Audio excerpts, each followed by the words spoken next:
BPS Custom's coverage of CES 2018 in Las Vegas is brought to you by Enermax and CableMod. Thank you to them for making our trip possible. Check out their links in the video description and make sure you're subscribed to the channel for all the latest hardware news from the year's biggest electronics expo.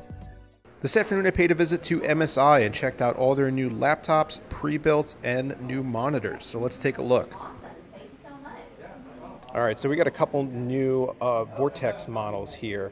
This one on the end is especially interesting because it's got a Quadro in it and is meant for workstation tasks. This is supposed to be next-gen Quadro, but not a lot of details on that just yet.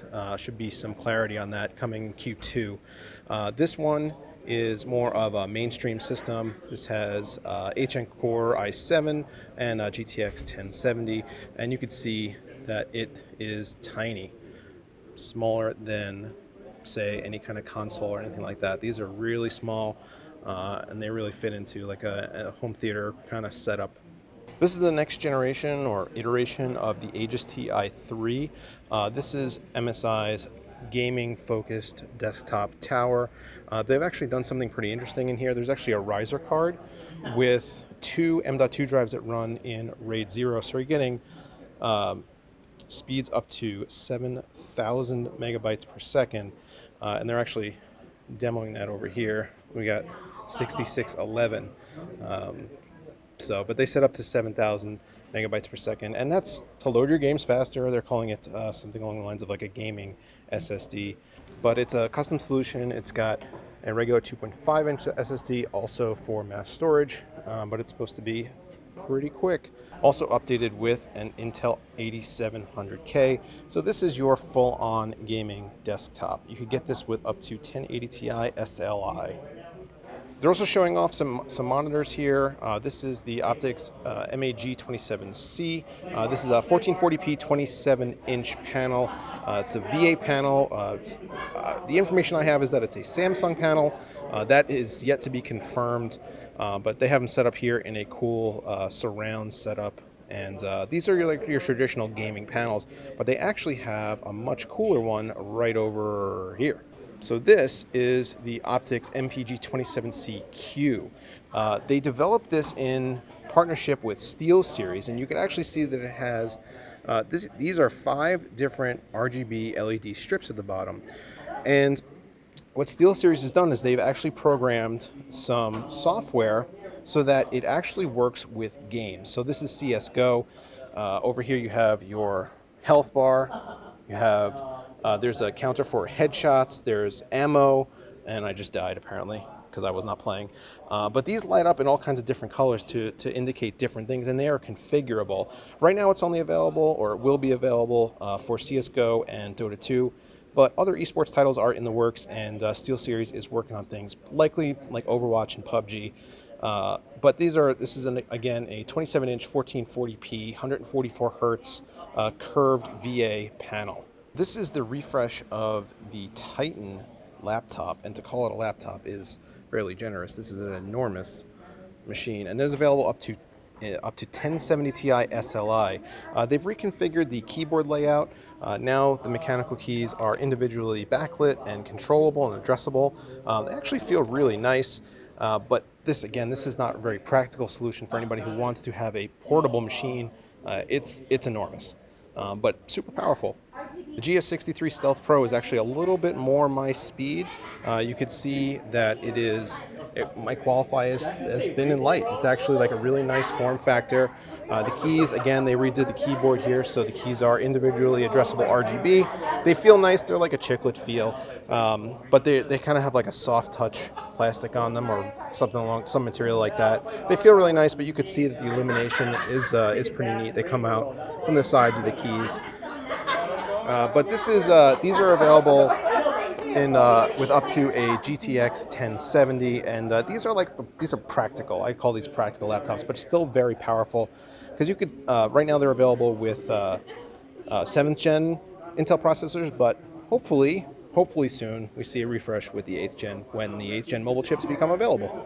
There's a couple different software updates that MSI has been working on that actually are pretty exciting. This is an update to their Nahimic audio solution. It introduces something called a volume stabilizer. So if you're if you're on Discord or something along those lines, it knows when volumes are spiking. It keeps things under control, and so you don't get your eardrums blown out by somebody yelling, because they got killed or something along those lines. But it's like an intelligent audio solution, and they're going to be rolling this out pretty soon. It'll be available via a software update. So this actually, I think, is the more exciting software update. This is an update to MSI's Mystic Light. They partnered with Corsair so that they could actually control Corsair peripherals, including keyboards, mice, and mouse pads, as well as fans and memory modules through their Mystic Light software. So you have all the same options as you normally would with any kind of RGB software: flashing, rainbow, color shift, steady, marquee, and then you could choose obviously what colors you want. But if we pan over to the computer, you could actually see that the Corsair peripherals are going to be controlled via this MSI software. This actually is a much cooler solution than what Corsair has going on, because the one thing that I don't like about Corsair peripherals is the amount of wiring that's required to control them, and the amount of software that you generally have to use. If you're using an MSI motherboard, you can now control everything through one hub, which is just super convenient. So this is an update to the GE63 Raider. This is the RGB edition, and the same SteelSeries lighting effects that are found on that monitor we just talked about are actually available over on this laptop. Now, I did talk to a couple reps from MSI about the utility of this, seeing as you can't see those RGB effects when you are gaming, because considering that they are projected backwards and they're supposed to have, indicators of your life or your ammo and stuff like that. And they admitted that, yes, it is a little funky, but the RGB effects themselves are still pretty cool. This is the Trident 3 Arctic. This is another all-in-one solution. Again, very small, very slim footprint, doesn't take up a whole lot of room. But what's interesting to me here about this one is actually the cooling solution. Now you see this diagonal line right here that actually marks a chamber separation. So the CPU is being cooled up here, the GPU is being cooled down here, and this is a custom single fan version. It's MSI branded of a GTX 1080. So it's a very, very small GTX 1080 with a single fan solution. You can actually kind of see it through the side mesh there, but it uses this chamber for cooling, whereas the upper chamber is reserved for the CPU. And the separation is good because there's an 8700, an i7 8700 in here. And this is coming March or April of this year. Like a lot of other vendors here, MSI is also showing off a whole bunch of custom builds from their SIs. This one's from Origin PCs, features a whole bunch of soft tubing along with two MSI Seahawk GPUs. But as we look down the line, there are a whole slew of them. So let's run them down real quick. This is another system from Zydax. We saw one of these in the AlphaCool Be Quiet suite earlier. This one's from Cyber Power. I really like the use of the 90-degree hard tube fittings in here. It looks pretty killer. This is the Snowblind from iBuyPower. You guys may have seen this before. The internals aren't necessarily fully custom, but this panel is something. We have this one, which is this is a Main Gear system. Main Gear also obviously always makes some really cool stuff. I really like the presentation of the SSDs here. That's pretty neat. And the way everything is kind of fit in here is done really well. This is Computer Upgrade King, who is a company that I've actually never heard of. And they're using some pretty interesting parts. This looks like an arc reactor. And then these blocks down here are completely new to me. I might have to investigate these and see what exactly is going on here, what kind of components these are. But this is a really interesting looking system, obviously. Got a triple, quadruple paned glass going on up front. It looks pretty cool. This one's from CLX. Again, hardline build. It looks like it's using the Thermaltake. It looks like it's using the PrimoChill View fluid circulating down there. That looks pretty neat. And then through the GPU block. And then moving on, this one is enormous. This is from Digital Storm.